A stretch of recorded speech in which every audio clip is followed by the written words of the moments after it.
నమస్తే.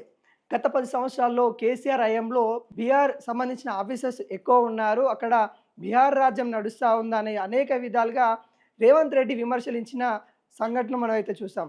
అదేవిధంగా రేవంత్ రెడ్డి సర్కార్‌లో కూడా ఇప్పుడు తమిళనాడు సంబంధించిన ఆఫీసర్స్ అధికంగా కనబడతా ఉన్నారు.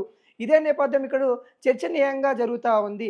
సెక్రటేరియట్‌లో సంబంధించిన అధికారులు సంబంధించిన అధికారులు కాంగ్రెస్ గవర్నమెంట్ అయిన తర్వాత వరుస బదిలీలతో మొత్తం తమిళనాడుకు సంబంధించిన ఆఫీసర్స్ రావడం వెనుక అనుమానం అయితే చాలా ప్రశ్నలైతే రేవెత్తుతా ఉన్న సందర్భాలు కనబడతా ఉన్నాయి.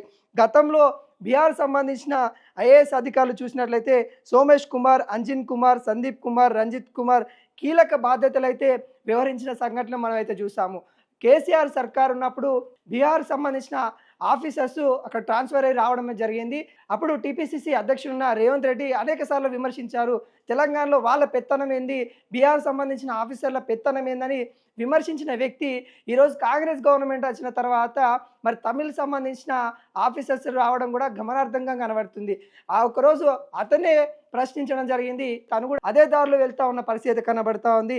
ముఖ్యంగా తమిళనాడుకు సంబంధించిన ఐఏఎస్ అధికారులు మనం చూసినట్లయితే మాణిక్యరావు సిఇఓ సెక్రటరీగా అయితే ఉన్నారు.